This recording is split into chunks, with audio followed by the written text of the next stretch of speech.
Do you ever feel like international relations is just this giant tangled puzzle, almost overwhelming sometimes? Oh, absolutely. Yeah. So many moving parts. Okay. And that's really why we're doing this deep dive today. We've Yeah. pulled together a bunch of recent news analysis, mostly from April 2025, just to try and make sense of some key developments, give you a clearer picture. Exactly. So we're going to try and untangle, the U.S.-China trade stuff Hmm. and then dive into the U.S. strategy in the Middle East, Saudi Arabia, Iran, that whole picture. Yeah, and Russia's role, too, especially in Central Asia, and how it fits with the U.S. and China. And we'll even touch on some interesting dynamics happening inside the U.S. administration itself. Yeah, the goal here is really to give you a solid grasp of these, well, complex issues and what they might mean without getting totally lost in the weeds. Focus on what really matters. Exactly. The core insights. Okay, so let's kick off with the U.S.-China trade situation.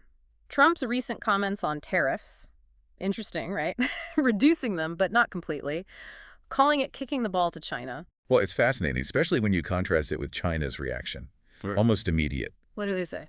Their foreign ministry basically said, look, we're open to talks, sure, but it has to be based on equality, mutual respect. Ah. They flat out said they wouldn't be pressured, wouldn't catch the ball like that.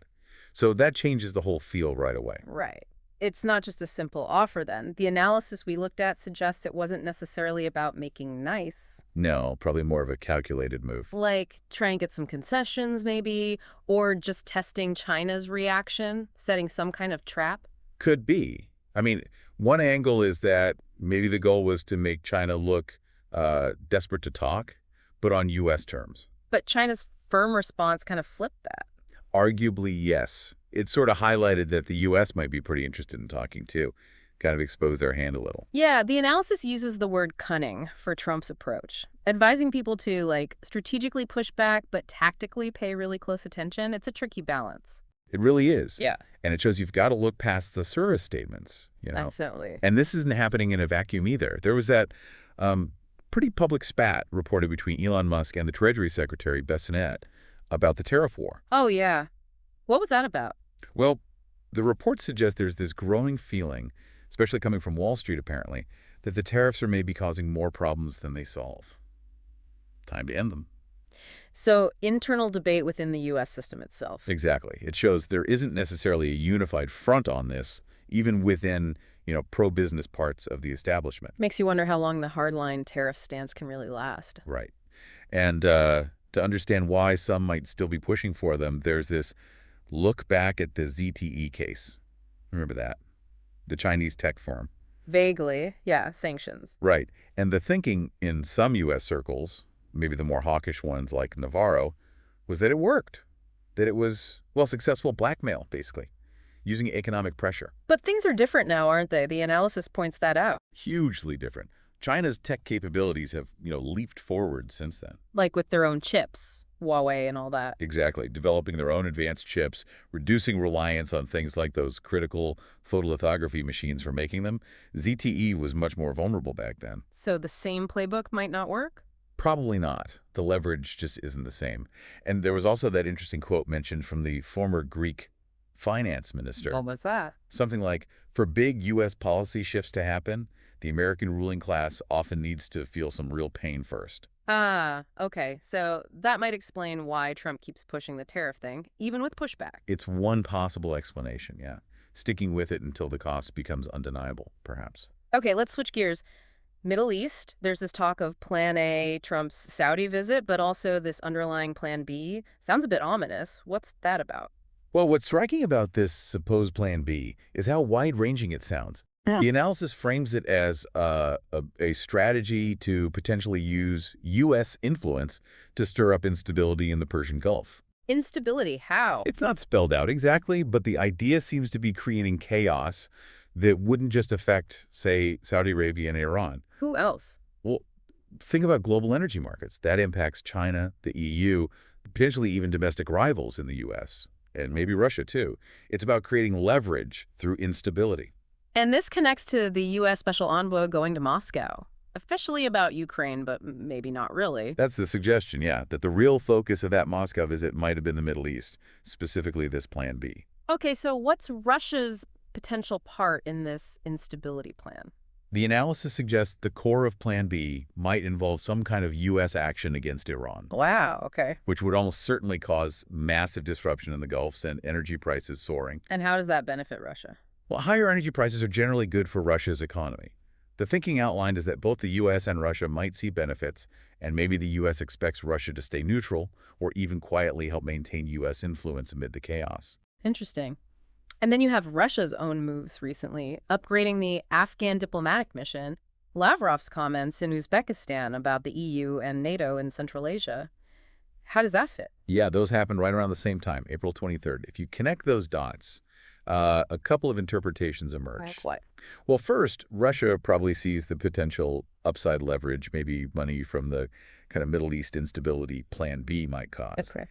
But second, Lavrov's strong words on Central Asia, warning against NATO, that's a pretty clear signal to China, isn't it? Reinforcing alignment on that issue, keeping NATO out of their shared neighborhood. So Russia's saying to China, hey, we're with you on Central Asia, maybe hoping for some understanding from China on, say, Ukraine or this Middle East stuff, a kind of trade-off. That's certainly how the analysis reads it. A possible unspoken deal, perhaps.